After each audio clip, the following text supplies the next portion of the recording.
ଆଉ ଏକ ନୂଆ କ୍ଲାସକୁ ମୋର ସମସ୍ତ ପାଠକ ମଣ୍ଡଳୀମାନଙ୍କୁ ପ୍ରଥମେ ମୁଁ ସ୍ୱାଗତ ଜଣାଉଛି।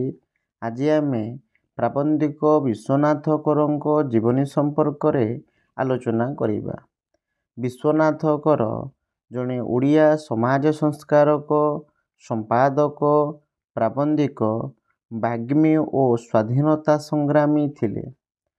ସେ ଉତ୍କଳ ସାହିତ୍ୟ ପତ୍ରିକାର ସମ୍ପାଦକ ଅଟନ୍ତି। ସେ ଉତ୍କଳ ସମ୍ମିଳନୀର ଅନ୍ୟତମ ସଞ୍ଚାଳକ ଓ ବିହାର ଓଡ଼ିଶା ପ୍ରଦେଶର ଜଣେ ବ୍ୟବସ୍ଥାପକ ଭାବେ କାମ କରିଥିଲେ। ତତ୍କାଳୀନ ବ୍ରିଟିଶ ସରକାରଙ୍କ ଠାରୁ ସେ ରାୟ ବାହାଦୁର ଉପାଧି ପ୍ରାପ୍ତ ହୋଇ ତାହାକୁ ପ୍ରତ୍ୟାଖ୍ୟାନ କରିବାରେ ସେ ଥିଲେ ପ୍ରଥମ ଓଡ଼ିଆ ବ୍ୟକ୍ତି। 1896 ମସିହାରେ ସେ ବିବିଧ ପ୍ରବନ୍ଧ ପୁସ୍ତକ ରଚନା କରିଥିଲେ। ବିବିଧ ପ୍ରବନ୍ଧ ସାହିତ୍ୟ, ସଂସ୍କୃତି, ଧର୍ମ, ସଭ୍ୟତା ଇତ୍ୟାଦି ବିଷୟରେ ବିଭିନ୍ନ ସମୟରେ ରଚିତ ଓ ଉତ୍କଳ ସାହିତ୍ୟ ପତ୍ରିକାରେ ପ୍ରକାଶିତ ପ୍ରବନ୍ଧବଳୀର ଏକ ସଂକଳନ। ସେ 1864 ମସିହା ଡିସେମ୍ବର ମାସ 24 ତାରିଖ ଦିନ କଟକ ଜିଲ୍ଲାର ମାହାଙ୍ଗା ନିକଟସ୍ଥ ମୂଳବସନ୍ତପୁର ଗ୍ରାମରେ ଜନ୍ମଗ୍ରହଣ କରିଥିଲେ। ବିଶ୍ୱନାଥଙ୍କ ପିତାଙ୍କ ନାମ ନାରାୟଣ କର ଓ ମାତାଙ୍କ ନାମ ବୈଦେହୀ ଦେବୀ। 1880ରେ ସେ କୁଆଁପାଳରୁ ମାଇନର ପାସ୍ କରି କଟକ ଆସି ନବପ୍ରତିଷ୍ଠିତ ପ୍ୟାରୀମୋହନ ଏକାଡେମୀରେ ନାମ ଲେଖାଇଥିଲେ।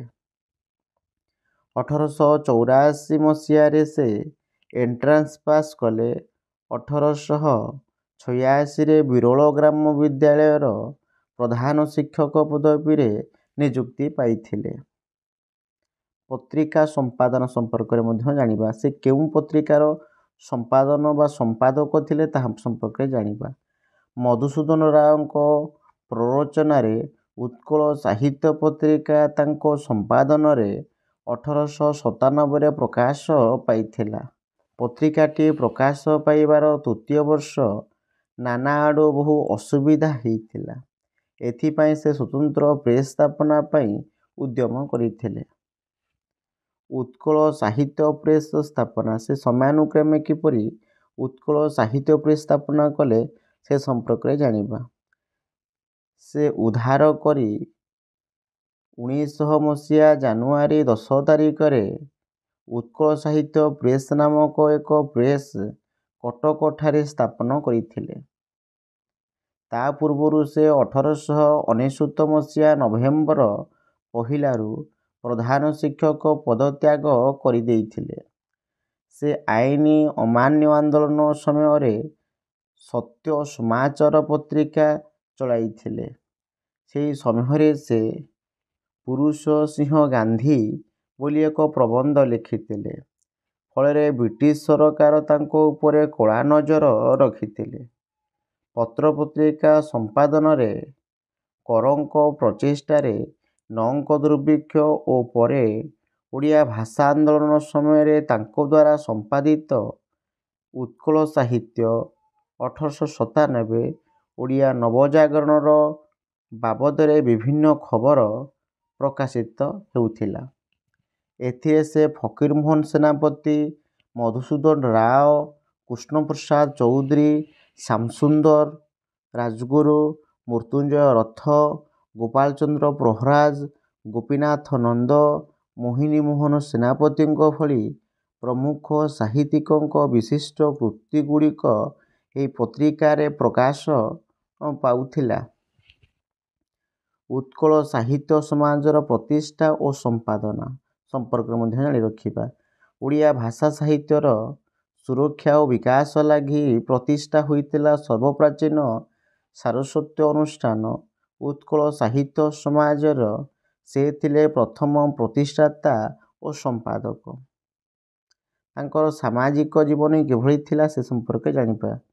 କୁସଂସ୍କାର ଦୂର କରିବା ପାଇଁ ଲୋକମାନଙ୍କୁ ଅନ୍ଧବିଶ୍ୱାସ ଓ କୁସଂସ୍କାର ମଣିଷର ବିକାଶ ପ୍ରତିବନ୍ଧକ ସାଜିବାବାଦରେ ବୁଝାଉଥିଲେ। ରାଜା ରାମମୋହନ ରାୟଙ୍କ ପ୍ରତିଷ୍ଠିତ ବ୍ରହ୍ମ ସମାଜରେ ଯୋଗଦେଇ ପରେ ସାମାଜିକ ପରିବର୍ତ୍ତନ ପାଇଁ ବ୍ରହ୍ମଧର୍ମର ନୀତି ନିୟମ ଆଦର୍ଶ ଭାବ ଦେଖି କର ଏହି ଧର୍ମ ଗ୍ରହଣ କରିଥିଲେ।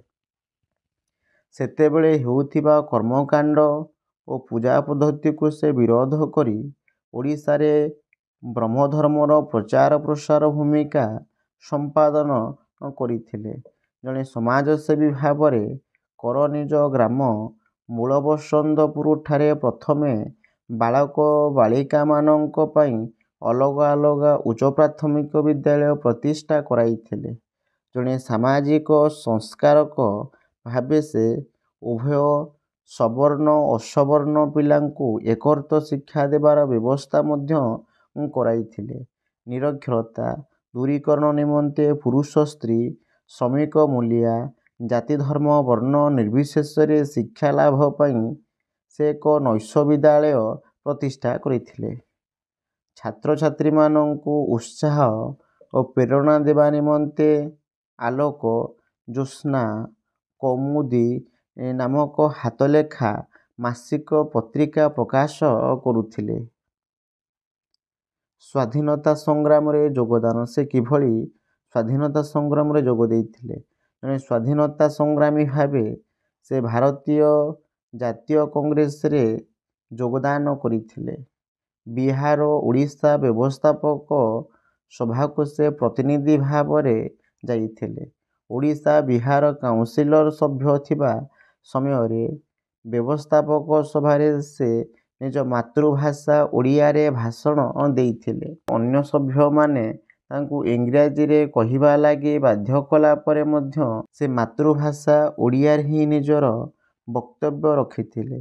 ସେହି ସଭାରେ ସେ କହିଥିଲେ, ଓଡ଼ିଆ ଏକ ସ୍ୱୀକୃତ ପ୍ରାଚୀନ ଭାଷା।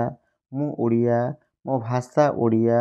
ମୋର ଓଡ଼ିଆ ଜିଭକୁ କାଟି ଦେବାର ଅଧିକାର ଏଠାରେ କୌଣସି ମାନ୍ୟବର ସଭ୍ୟଙ୍କର ନାହିଁ। ବିଶ୍ୱନାଥ କର କିଭଳି ଭାବରେ ମୃତ୍ୟୁବରଣ କଲେ? ବଙ୍ଗଭଙ୍ଗକାଳୀନ ଆନ୍ଦୋଳନ ଓଡ଼ିଶା ବ୍ୟବସ୍ଥାପକ ସଭା ବହୁ ସରକାରୀ ଓ ବେସରକାରୀ ଅନୁଷ୍ଠାନ ସଭା ସମିତିରେ ସେ ଭାଷଣ ଦେଇଥିଲେ।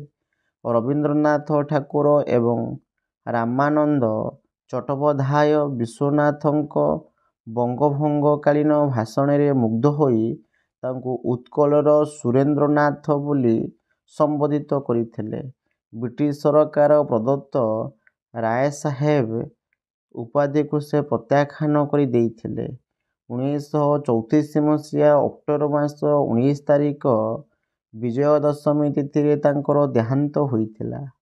ଏ ଥିଲା ବିଶ୍ୱନାଥ କରଙ୍କ ସମ୍ପର୍କିତ ଏକ ସାମୂହିକ ଆଲୋଚନା।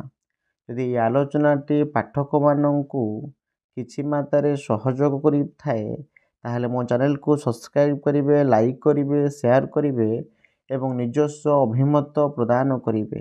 ଆମ ସହିତ ଜଡ଼ିତ ହେବା ପାଇଁ ଭିଡ଼ିଓର ଡେସ୍କ୍ରିପସନରେ ଦିଆଯାଇଥିବା ହ୍ୱାଟ୍ସଆପ୍ ଗ୍ରୁପ୍ ଲିଙ୍କ ଏବଂ ଟେଲିଗ୍ରାମ ଲିଙ୍କରେ ତୁମେମାନେ ମଧ୍ୟ ଯୋଗ ଦେଇପାରିବ।